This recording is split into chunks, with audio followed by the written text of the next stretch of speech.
Vale. ¿Lo has oído lo que ha dicho? Sí, Vale. Pues ala. No, es que no sabía si la otra persona lo oía, nunca lo he preguntado. pues sí. Pues mira, ella. Que, que nada, pues lo primero de todo, Carlos, ¿te puedes presentar, por favor, diciéndonos tu nombre y tu título más reciente, aunque haga 10 años de ese título? Mi nombre es Carlos González Pintado y estoy jubilado, obviamente, pero cuando me jubilé de jefe de operaciones y director adjunto del complejo de comunicaciones con el espacio profundo en Robledo, Madrid. ¿Y podrías decirnos durante cuántos años trabajaste en la NASA y hacernos un breve resumen de tu trayectoria, incluyendo, por supuesto, tu rol durante el programa Apolo? Yo tuve la suerte de empezar a trabajar en la NASA o para la NASA justo antes del lanzamiento del Apolo 7, que fue el primer lanzamiento de Apolo que hubo tripulado. Entonces, eso hace que cuando me jubilé llevaba 43 años trabajando. Me inicié en este trabajo como técnico del sistema de radiofrecuencia en Fresnedillas. Es decir, que todas las comunicaciones que había entre los astronautas y Houston pasaban por el equipo del cual yo era responsable. Posteriormente, cuando se acabaron los vuelos tripulados, pues pasé a Robledo a trabajar en los vuelos con sondas exploratorias para los que iban a los planetas exteriores o a Venus y posteriormente a Mercurio. Y, y eso es más o menos todo. Desde que era un técnico en Fresnedillas hasta que terminé en Robledo, pues pasé por varios cargos, entre otros fui el jefe de operaciones de la antena de 26 metros después de su traslado a Robledo y posteriormente ya fui el jefe de operaciones del complejo. Muy bien. Y has participado en todas las eras espaciales, en Apolo Soyuz, en Skylab, en el transbordador espacial y la puesta en órbita de la estación espacial, además de todos los vuelos científicos robotizados. ¿Qué significa para ti haber podido ser parte de todas esas misiones y programas tan importantes para la exploración espacial? Pues si me lo hubieran preguntado antes de que empezara a trabajar para NASA, no me lo hubiera creído nunca. O sea que creo que mi vida profesional ha sido una auténtica gozada. O sea, he disfrutado cada segundo que he trabajado para NASA. Mi idea inicial era estar en la estación un par de años, adquirir la suficiente experiencia para poder incluirla en mi currículo y luego buscar otro tipo de trabajo. El trabajo era tan absorbente, tan bonito, había que estar aprendiendo cosas nuevas todos los días y además trabajar con astronautas que iban al espacio, que de alguna manera llegaban a ser como parte de nuestra familia. Y obviamente lo de los 2 años se transformó en 43. Madre mía, 43 años, toda una vida. ¿Sí? Uf, bueno, pues todas esas misiones allanaron el camino para las futuras misiones Artemis a la Luna, empezando por Artemis 1 muy pronto. ¿Nos podrías dar tu perspectiva al respecto? Bueno, lo del Artemis One, lo del Artemis en general, pues tiene varias facetas. Yo creo que en primer lugar el Artemis es la consecución de un anhelo que tenían los fundadores de NASA o la gente que trabajaba en NASA al principio de crearse NASA, cuando se inició el programa Apolo y había bastante dinero por aquel entonces, pues se pensó que de las experiencias adquiridas con el programa Apolo se podrían hacer muchas cosas en el futuro y que una de ellas sería establecer una base permanente en la Luna. Obviamente el programa Apolo, con la llegada del Apolo 11, el interés del contribuyente bajó considerablemente y con la bajada del interés del contribuyente bajaron los ingresos de NASA y con eso se dio al traste de esa base. Entonces, el poner ahora una base en la Luna es de alguna manera conseguir el recuperar ese anhelo de hace más de 50 años. Hay una segunda cosa que veo con respecto al Artemis y es que si en la Luna se encuentran los elementos necesarios para recargar de combustible un cohete que vaya destinado a Marte, por ejemplo, pues sería una estación de paso fenomenal. Un cohete para ir a Marte tiene que ser muy grande por necesidad y para despegar de la Tierra gastaría muchísima energía. Aterrizar en la Luna le costaría poco porque es solo un sexto de la gravedad terrestre, pero si en la Luna consiguiera recargarse de combustible, luego el viaje Luna-Marte sería muchísimo más fácil. Esa es una segunda. Una tercera es que China ha indicado su intención de ir a Marte y de establecer una base permanente, además en el Polo Sur. Entonces, parece como si hubiera una nueva guerra política aquí, a ver quién llega antes y a ver quién establece su base antes que el otro. Y una cuarta que veo yo es que la Luna puede utilizarse como una sala de entrenamiento, como una sala de ensayos para el viaje a Marte.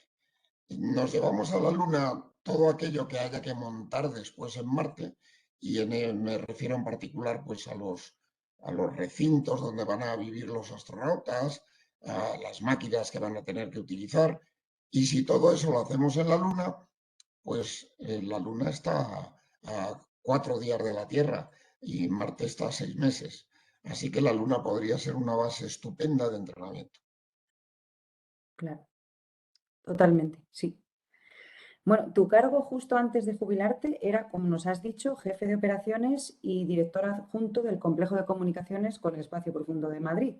¿Nos Correcto. podrías explicar qué es ese complejo y en qué consistía tu papel allí? Ese complejo es uno de los tres complejos existentes en el mundo, que son los complejos más importantes para hacer seguimiento de naves espaciales y de comunicaciones con el espacio y que tienen la mayor sensibilidad. Posee una de las tres únicas antenas de 70 metros que hay en el mundo para este tipo de trabajo. Y gracias a la localización geográfica de la estación de Robledo de Madrid, pues cubrimos un ancho de 120 grados que junto con Canberra y Goldstone pues completan la cobertura terrestre. De esa manera, cualquier sonda que vaya al espacio exterior está siempre en comunicación con una de las tres estaciones.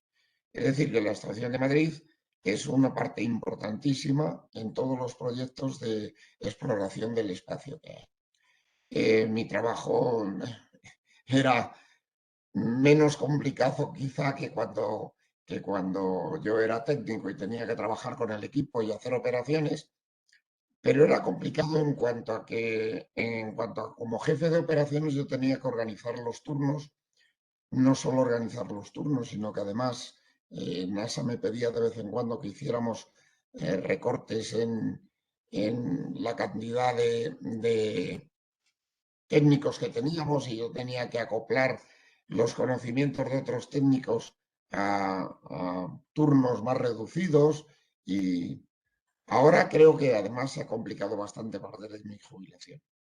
Y en cuanto a ser adjunto al director, pues bueno, atender las necesidades de la estación, las necesidades globales en caso de necesidad. Ujú. Y te iba a preguntar qué es la red de comunicaciones del espacio profundo, pero nos lo acabas de contar. ¿No? O Sí, sea que eso no. bueno, iba a decirte que esa red la creó el Laboratorio de Propulsión El Chorro, el JPL. Vamos a ver, JPL es un centro asociado a NASA. NASA le encargó a JPL que los trabajos del espacio profundo se encargara JPL. JPL creó esta red y para ello creó la primera antena que tuvimos en Robledo, que era una antena de 30, en aquel tiempo de 26 metros, que estuvo terminada justo a tiempo para la llegada del Mariner a Marte. Y las primeras fotos que se recibieron en la Tierra del planeta Marte en el año 75 las recibió Robledo de Chabelo. Entonces, creo que eso es muy importante. Y como ya digo, junto con Canberra y Goldstone, constituyen una red que siempre está en comunicación con todo lo que hay en el exterior. Qué interesante. ¿Y por qué es importante en el contexto de la exploración del espacio más allá de la órbita terrestre baja y para las misiones Artemis en particular? Desde que se crearon los satélites de comunicaciones TDRS, eh, prácticamente todos los lanzamientos en órbita baja y todos los lanzamientos que iban a la Estación Espacial Internacional, incluso las comunicaciones con la Estación Espacial Internacional, se realizaban mediante estos satélites TDRS. Pero estos satélites TDRS están a 36.000 kilómetros. Pero a partir de 36.000 kilómetros ya no hay comunicación con esos satélites. Es decir, que cuando el Artemis pase de los 36.000 kilómetros, la única forma de comunicarse con él es con la red del espacio profundo. Así que un tercio del tiempo que el Artemis esté volando hacia la Luna, estaremos viéndolo desde Madrid. ¿Y qué es lo que más disfrutabas de tu trabajo? Todo. Lo siento, pero no puedo dejar nada aparte. O sea, el mantenerme al día de todo el equipo nuevo que salía era importantísimo, porque el estudio requiere práctica y la práctica del estudio se pierde con el tiempo. Entonces, el mantenerte estudiando mantiene esa práctica. Entonces, eso era una de las cosas. Lo segundo, que cada misión era diferente, cada misión tenía retos nuevos, frecuencias nuevas, modos de comunicación nuevos, modulaciones nuevas y sobre todo, sin duda, los vuelos tripulados. Los vuelos tripulados eran totalmente diferentes. Como ya he comentado, los astronautas eran parte de nuestra familia. Una de las grandes cosas que consiguió NASA fue crear un equipo alrededor del mundo y todos nos sentíamos parte de ese equipo. Y ese equipo estaba destinado a hacer que las cosas salieran bien. Y, y en ese equipo los astronautas eran parte del equipo, es decir, que cuando subían astronautas al espacio eran parte de nuestro equipo, parte de nuestra familia. Qué bonito.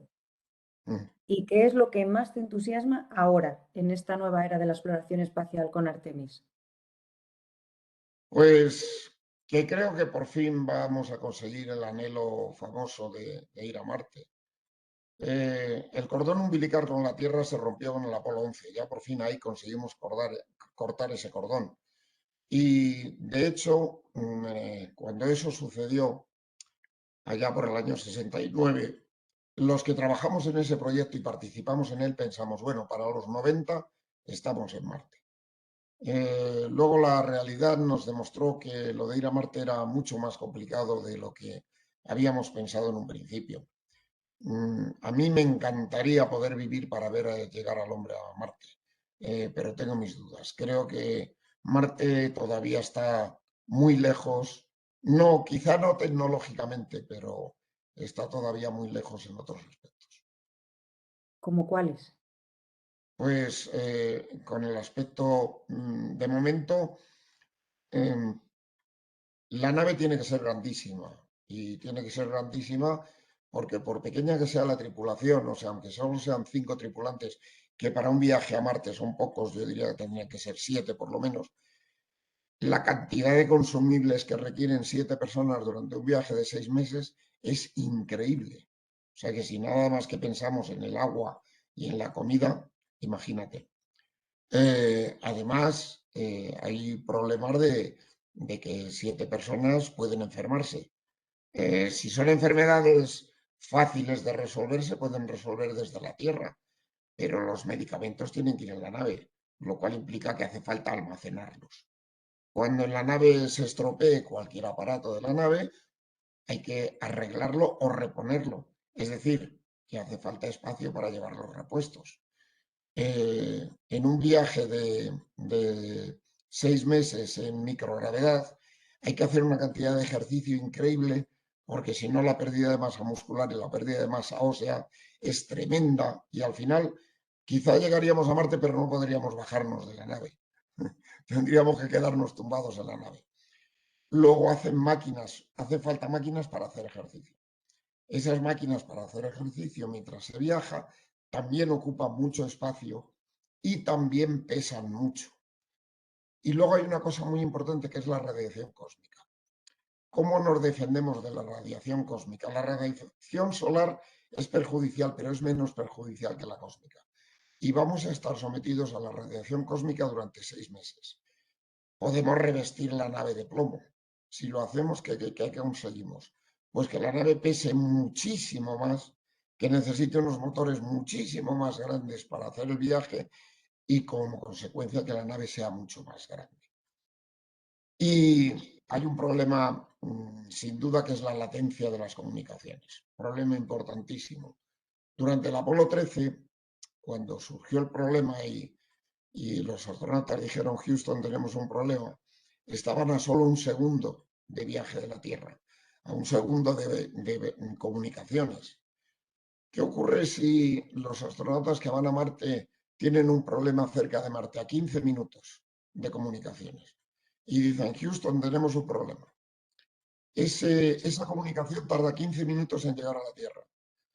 El tiempo que tarde Houston en analizar el problema y en encontrar una solución puede ser variable, pero incluso si lo encuentran rápidamente, la solución que le den a los astronautas tarda 15 minutos en llegar a los astronautas. Si el problema es lo suficientemente serio, los astronautas han fallecido cuando reciban la comunicación.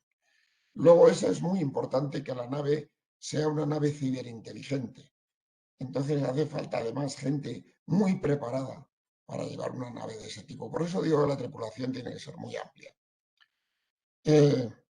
Sin ir más lejos, ¿qué ocurre si a un astronauta tiene un accidente y se rompe un miembro, una pierna o un brazo? Si es una rotura limpia, pues se le puede poner cualquier tipo de inmovilización y eso no es difícil. Pero ¿qué pasa si no es una rotura limpia? Hará falta que haya en la nave un traumatólogo que sepa de cirugía para poner en ese hueso unas placas. ¿Y qué pasa con la sangre que pierde el astronauta? Se queda flotando por la nave. Pues lo lógico es que haya un recinto dentro de la nave acondicionado para poder hacer ese tipo de cirugías. Luego la nave es cada vez más grande. Estamos hablando de una nave monstruosa. Y el último problema, y quizá el que yo veo más dificultad, es lo social. Estamos hablando de que 7 personas van a convivir durante 24 horas al día, 7 días a la semana, durante 6 meses, en un espacio muy reducido, en donde la intimidad va a ser precaria. Nosotros, con nuestras familias, a las que amamos profundamente, no convivimos con ellos 24 horas al día y aún así discutimos prácticamente todos los días. ¿Qué va a ocurrir con esos astronautas? O su preparación psicológica supera todo lo conocido hasta el presente, o van a acabar clavándose puñales por la espalda unos a otros. Y además son 6 meses de ida, pero luego tienen que volver. Exactamente, luego hacen falta otros 6 meses de vuelta. Pero bueno, en los 6 meses de vuelta los consumibles son más fáciles porque yo antes de que vuelvan puedo haber mandado una nave con combustibles y dejarla en órbita de Marte y conseguir los combustibles de esa nave. Y si ya ha habido eh, tripulaciones anteriores y hay gente que está en Marte, pues podemos incluso intercambiar tripulación, con lo cual el problema social se aligera un poquito. Sigo viendo como un grave problema la radiación cósmica. Pues la verdad es que sí. Jo. Bueno, esperemos poder verlo. Esperemos Bueno, poder ver que va gente a Marte antes tú de que, eres yo qué sé. joven y quizá lo veas, yo tengo mis dudas.